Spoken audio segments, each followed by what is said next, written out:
اللہ نے حکم دیا ابراہیم علیہ السلام کو اپنے بیٹے کو ذبح کرو. ابراہیم نے اللہ سے کوئی لاجک نہیں پوچھی, ورنہ تو سب سے زیادہ اللاجیکل کام تو وہ تھا. آج غیر مسلم ہم سے کہتا ہے اتنے ہٹے کٹے جانور, یہ جانور ہم اسٹور کر لیتے, پورے سال میں غریبوں کو کتنا فائدہ ہوتا, گوشت سستا ہو جاتا. تم ایک ہی دن میں کروڑوں اربوں جانور کاٹ دیتے ہو, اور حج کے موقع پہ کتنا کٹتا ہے ایک ہی دن میں. یہ سارا جانور, یہ دنیا میں ایک بہترین غذا ہے گوشت, جو سب سے زیادہ کھائی جانے والی پروٹین والی غذا ہے. تم اس جانور کو ہلاک کر دیتے ہو, کاٹ دیتے ہو, ان کا کیا قصور ہے؟ یہود و نصارہ میں ایسے اسکالرز پیدا ہوئے, انہوں نے بھی قربانی, جو ان کو اچھا نہیں لگتا تھا ہم بکرے لا کے کاٹ رہے ہیں, قربانی کا حکم تمام امتوں میں رہا ہے, لیکن انہوں نے ایکچولی کر کے, اصل میں تو غریب کا مقصد ہے, غریب کا پیٹ بھرنا چاہیے, تو ایکچولی غریب اس سے بہتر ہے اتنے کا بیل لے کر آ رہے ہو, بہتر نہیں کسی غریب کو کھانا کھلا دو اتنے کا, یا کسی غریب کی بچی کی شادی کرا دو. ہم کہتے ہیں ضرور کراؤ, بقرعید کے بات کرا دو. بقرعید کی آمد ہے, تو آج ارادہ ہے کہ بقرعید کے حوالے سے, عید الاضحیٰ کے حوالے سے, قربانی کے حوالے سے کچھ باتیں آپ کے سامنے رکھی جائیں. قربانی کی فضیلت, قربانی کا فلسفہ کیا ہے, یہ چیزیں آپ کے دماغ میں پہلے سے بیٹھ جانی چاہیے. سمجھ میں آ رہی ہے بات کہ نہیں آ رہی ہے؟ دیکھیں, اللہ تعالیٰ نے الحمد سے جو کچھ دعوے کیے, جو کچھ ہمیں سمجھایا, اس کا خلاصہ یہ ہے کہ اللہ یہ چاہتا ہے کہ میرے بندے میرا غلام بن کے رہیں. ویسے تو غلام ہیں, اللہ کی ملکیت ہے, لیکن یہ اس غلامی کو تسلیم کریں. عبدیت جسے کہا جاتا ہے, وما خلقت الجن والانس الا لیعبدون. اللہ کہتے ہیں میں نے جنات اور انسانوں کو صرف اپنی عبادت کے لیے پیدا کیا. عبادت کا مطلب عبد کہتے ہیں غلام کو, تو غلامی کے لیے بنایا اللہ نے. کس کی؟ اللہ کی. چادریں دو باندھ لی, کبھی ادھر جا رہے ہیں, کبھی مینا سے نکل کے ادھر جا رہے ہیں, کبھی مینا میں آ کے بیٹھ رہے ہیں. کیا ہے یار, یہ بور ہو جاتے ہیں لوگ, ٹینشن میں آ جاتے ہیں کہ اس کی لاجک کیا ہے, سمجھ میں نہیں آ رہا. اسی وجہ سے بہت سے حج کرتے ہی نہیں ہیں. لیکن جو اللہ کو ماننے والا ہے وہ کیا کرتا ہے, بھائی اللہ نے حکم دیا مینا جاؤ, اب میں مکہ میں نہیں ٹھہروں گا, مینا جاؤں گا. اللہ نے حکم دیا وہاں سے کہاں جاؤ, مکہ میں جاؤ, تو وہ مکہ جائے گا. اللہ نے حکم دیا اب طواف کرو, اب وہ طواف کرے گا. اللہ نے حکم دیا اب سر منڈاؤ, وہ کیا, اب بتاؤ سر منڈانا کیا عبادت ہے بھائی؟ اسلام تو زینت کو پسند کرتا ہے, سر منڈانا عام حالات میں کوئی سنت عمل نہیں ہے. نبی نے ہمیشہ بال رکھے ہیں, لیکن حج عمرے کے موقع پہ سر منڈا لیا. یا قصر کیا, قصر بھی جائز ہے, بال چھوٹے کرانا بھی جائز ہے. کیونکہ مجھ پہ لوگ طنز کر رہے ہوتے ہیں جب میں عمرہ کر کے آتا ہوں, کہتے ہیں اس میں تو 6 عمرے اور ہو سکتے ہیں, ابھی اتنے بڑے بال ہیں کہ 6 عمرے اور ہو سکتے ہیں. تو شروع میں ہم نے ٹینٹ کرا لی تھی, اب قصر کر لیتے ہیں. تو خیر, تو قربانی بھی اسی طرح ہی ہے. اللہ نے حکم دیا ابراہیم علیہ السلام کو اپنے بیٹے کو ذبح کرو. ابراہیم نے اللہ سے کوئی لاجک نہیں پوچھی, ورنہ تو سب سے زیادہ اللاجیکل کام تو وہ تھا. آج غیر مسلم ہم سے کہتا ہے اتنے ہٹے کٹے جانور, یہ جانور ہم اسٹور کر لیتے, پورے سال میں غریبوں کو کتنا فائدہ ہوتا, گوشت سستا ہو جاتا. تم ایک ہی دن میں کروڑوں اربوں جانور کاٹ دیتے ہو, اور حج کے موقع پہ کتنا کٹتا ہے ایک ہی دن میں. یہ سارا جانور, یہ دنیا میں ایک بہترین غذا ہے گوشت, جو سب سے زیادہ کھائی جانے والی پروٹین والی غذا ہے. تم اس جانور کو ہلاک کر دیتے ہو, کاٹ دیتے ہو, ان کا کیا قصور ہے؟ ہم کہیں گے بھائی پیدا کس نے کیا ہے؟ اللہ نے. وہ ویسے بھی تو مار سکتا ہے نا, اور اس میں ان جانوروں کا حقیقت میں فائدہ ہے, ورنہ جن جگہوں پہ جانور نہیں کٹتے ان میں ان جانوروں کی حالت تو دیکھو. کیونکہ یہ جو جانور ہے نا, 4 قسم کے جانور, یہ اللہ نے پیدا کرنے کے لیے, اگر ان کو نہیں کاٹیں گے تو یہ بڑی قسم پرسی میں سسک کے مریں گے یہ. کیونکہ ان جانوروں کا پیٹ انسان بھر سکتا ہے, یہ پالتو جانور ہیں, اور انسان جب تک پالے گا نہیں, جب تک انسان کا اس میں فائدہ نہیں ہوگا تو پالے گا نہیں, اور پالے گا نہیں تو یہ بھوکے مریں گے. آپ دیکھ لو نا, جن علاقوں میں ان جانوروں پہ پابندی ہے گوشت کھانے پر, ان علاقوں میں یہ گائے بھینسے بوڑھے ہو کے تڑپ کے سسک کے مرتے ہیں. یہ وہ ایک الگ ٹاپک ہے, اس میں حکمتیں کیا ہیں. ابھی تو ہم یہ بتا رہے ہیں کہ کوئی حکمت نہ بھی ہو, ہم کس کے آرڈر کو فالو کرتے ہیں. خدا نے حکم دیا یہ جانور میں نے پیدا کیے, ان کو میں نے تمہارے لیے مسخر کیا. تو بقرعید کے 3 دنوں میں اللہ کو جانور کا خون بہانے سے زیادہ کوئی عمل محبوب نہیں ہے. اب غیر مسلم ہم سے کہہ سکتا ہے کہ ٹھیک ہے, اگر آپ نے جانور کاٹنا ہی ہے تو کچھ ڈسیبل جانور ہوتے ہیں, کچھ لنگڑے ہوتے ہیں, کچھ کاڑے ہوتے ہیں, وہ ویسے ہی ضائع ہونے والے ہیں, تو ان کو کاٹ دو تاکہ ان کا گوشت کام آ جائے. اللہ میاں نے کہا نا نا نا نا نا, جو لنگڑا ہے وہ بولو نہیں چلے گا, جو اندھا ہے وہ نہیں چلے گا. بھائی ایسا ہی ہوتا ہے نا, ہمارے یہاں تو جو مرغی بیمار ہوتی ہے اب کاٹنا ہی ہے اس کا علاج, کیونکہ وہ تو ویسے ہی مر جائے گی. ابھی ہماری ایک مورنی مر گئی, ہمیں افسوس یہ ہوا کہ پہلے ہم کاٹ دیتے تو اچھا تھا, کام آ جاتی. سمجھ میں آ رہی ہے بات؟ تو ہونا تو یہ چاہیے تھا بیمار جانور, لنگڑے جانور, کاڑے جانور, جو ویسے ہی کسی کام کے نہیں ہیں, تو اب چلو ان کو کاٹ کے کیا کر لو, کسی ٹھکانے لگا دو. اللہ نے کہا نا, مجھے صحیح سالم جانور چاہیے, ٹھیک ہے نا, ہٹا کٹا دنیا کی چیخیں نکل جائیں کہ مسلمان کر کیا رہا ہے. پوری دنیا میں یہ ہٹے کٹے بیل, اونٹ 5 سال میں جا کے تیار ہوتا ہے, 2 دانت کا, بچہ بھی نہیں ذبح کرنا, کم سے کم 2 سال کا بیل ہو, بکرا 1 سال کا ہو. ورنہ لوگ کیا کرتے, چھوٹے چھوٹے بچے جن پہ ابھی پیسہ خرچ ہی نہیں ہوا ان کو ذبح کر دیتے. نا نا نا, تیار ہو چکا ہو, بھرا ہوا جانور ہو. بعض ایسے جانور ہوتے ہیں لوگ مذاق اڑاتے ہیں محلے والے کے, سوپ بنا کے پی لے بھائی تو اس کا, ٹھیک ہے نا. اللہ میں نے کیا کہا, اچھا جانور ہو. تو یہ بات بظاہر اللاجیکل ہے, لیکن مسلمان کا خدا سے رشتہ ہے. اور آپ کو پتا ہے قربانی کا حکم یہود و نصارہ کو بھی ہوا تھا, لیکن ان کے ہاں غامدی صاحب جیسے اسکالرس پیدا بہت پہلے ہو گئے تھے.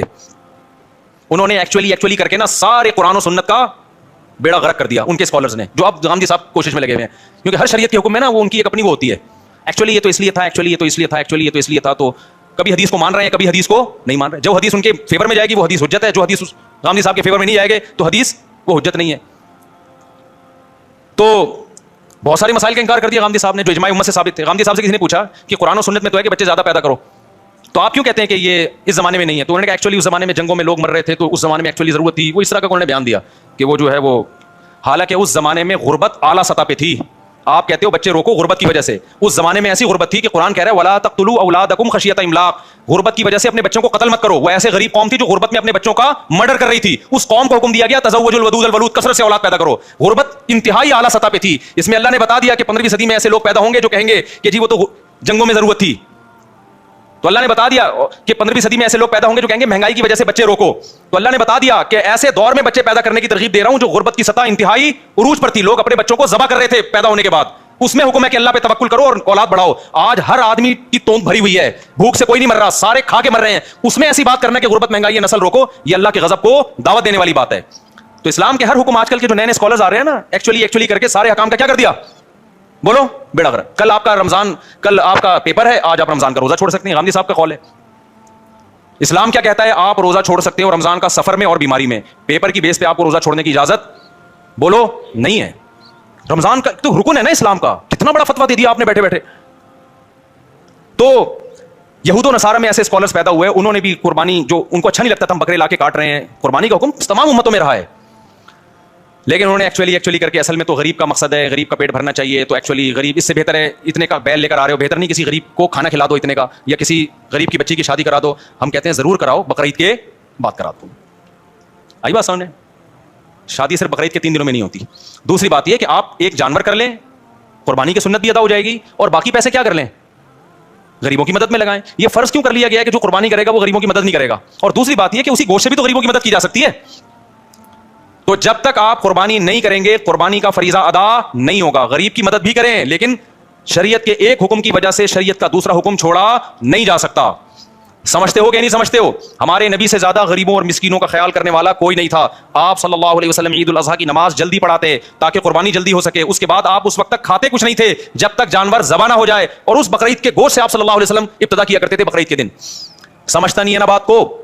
اور ہمارے لیے ایام تشریق کے اللہ نے روزے حرام کر دیے. کیوں حرام کیے؟ بقرعید کا روزہ جائز ہے, بقرعید کے اگلے دن روزہ جائز ہے, اس سے اگلے دن جائز ہے, اس سے اگلے دن جائز ہے, 4 دن حرام ہے روزہ. حالانکہ بقرعید 3 دنوں کی ہوتی ہے, لیکن گوشت کے اثرات چوتھے دن بھی ہوتے ہیں, ٹھیک ہے نا. اس کے بعد پھر وہ فریزر اور تازہ 4 دن تک رہتا ہے گوشت.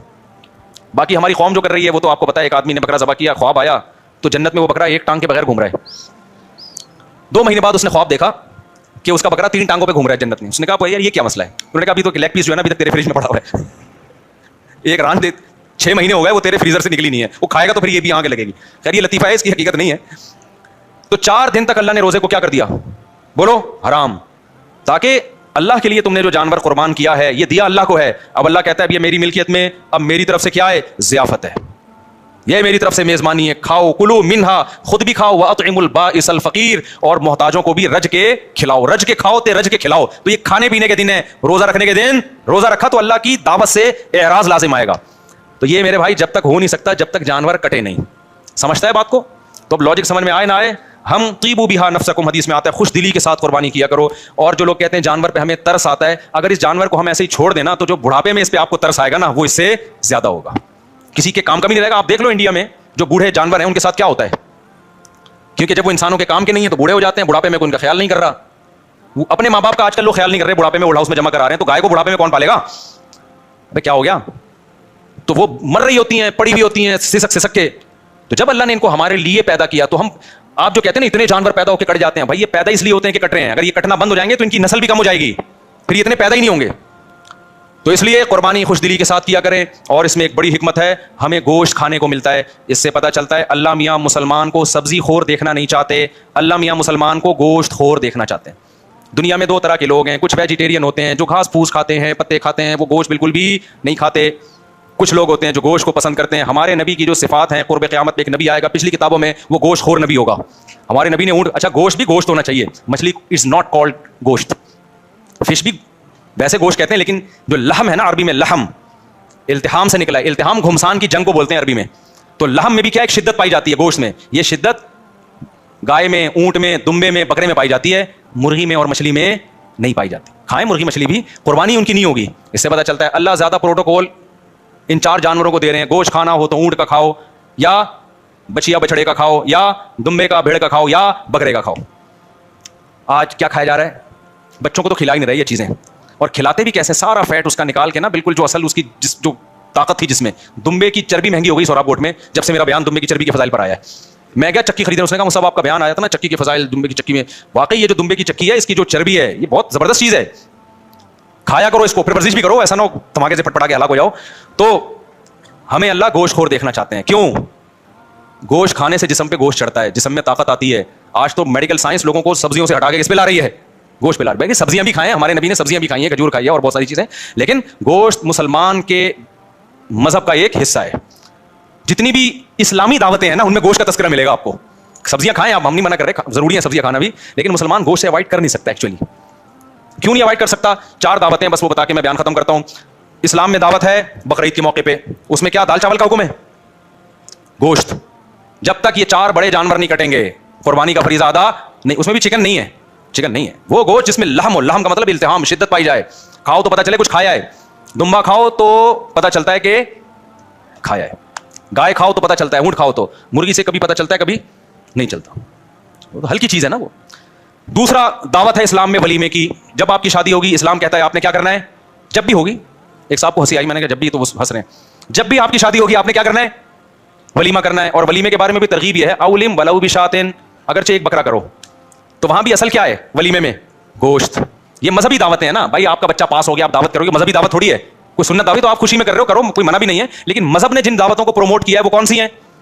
وہ یہ 4 دعوتیں ہیں. بلکہ اس سے پہلے, سب سے پہلے حج کے موقع پہ دم شکر, جو آپ نے ایک سفر میں حج عمرہ کیا, وہاں کیا کٹے گا؟ شکرانے میں بکرا کٹے گا. وہاں بھی بکرا کاٹا جا رہا ہے, گوشت کھاؤ بھی اور پھر کھلاؤ بھی. دوسرے موقع پہ بقرہ عید, وہاں بھی کیا کٹے گا؟ گوشت, بڑا گوشت. بڑے سے میری مراد جو ریڈ میٹ ہوتا ہے, بکرا بھی اس میں داخل ہے. تیسرے نمبر پہ اسلام میں دعوت ہے ولیمے کی. جب بھی آپ کی شادی ہوگی اپنی ذمہ داری پہ, تو آپ نے اگلے دن رخصتی کے بعد کیا کرنا ہے بھائی؟ ولیمہ. تو ولیمے کے بارے میں آتا ہے اولم ولو بشاتن, وہاں بھی مرغی بھی نہیں ہے. آج کل ولیمے میں چکن بریانیاں کھلائی جا رہی ہیں, تو جیسا ولیمہ ہوگا آگے زندگی بھی ویسے چکن کی طرح گزرے گی. تو ولیموں میں بکرے کی بریانی, بیف بریانی یہ بنوایا کرو, سمجھتے ہو؟ بکرا کھلاؤ لوگوں کو, بکرا نہیں تو گائے کھلا دو. تو تیسرے نمبر پر ولیمے کی دعوت ہے. چوتھے نمبر پر اسلام میں عقیقے کی دعوت ہے.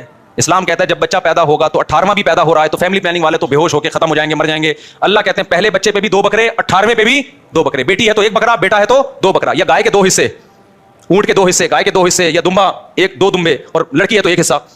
تو وہاں بھی کیا ہے, اللہ میاں کہہ سکتے تھے تمہارے بچہ پیدا ہوا بریانی کی 2 دیں گے, دال چاول کی 2 دیں گے, کہہ سکتے تھے نا اللہ تعالیٰ. بچہ پیدا ہوا 6 برگر 3 پیزے, کہہ سکتے تھے نا. نہ اسلام برگر کو اور پیزوں کو اور یہ جو دیکھ کے چاول ہے ان کو پروموٹ نہیں کر رہا. اسلام کہہ رہا ہے خوراک, بچہ پیدا ہوا ہے تجھے کیا کھلانا ہے لوگوں کو؟ بکرا کاٹ کے, مرغی بھی نہیں. تو بھائی یہ 4 اسلامی دعوتیں ہیں. یہ دعوت اسلامی نہیں ہے, یہ اسلامی دعوت ہے. ایک تو دعوت اسلامی, وہ تو ایک تنظیم ہے, یہ ہے اسلامی دعوت. 4 کھانوں کے علاوہ اسلام میں کوئی 5واں کھانا نہیں ملتا. وہ پھر ہے آپ کے لیے جائز ہے, لیکن وہ مذہب نہیں ہے. وہ یہ 4 تو مذہبی کھانے ہیں. ان 4 میں اللہ ہمیں بڑا گوشت کھلا رہے ہیں, مرغی بھی نہیں اور مچھلی بھی نہیں. تو یہ کچھ ہوگا میرے بھائی, اس میں کچھ دم ہوگا. تو اللہ ہمیں بقرعید کی قدر کی توفیق عطا فرمائے, قربانی جذبے سے کرنے کی توفیق عطا فرمائے. سبحان اللہ.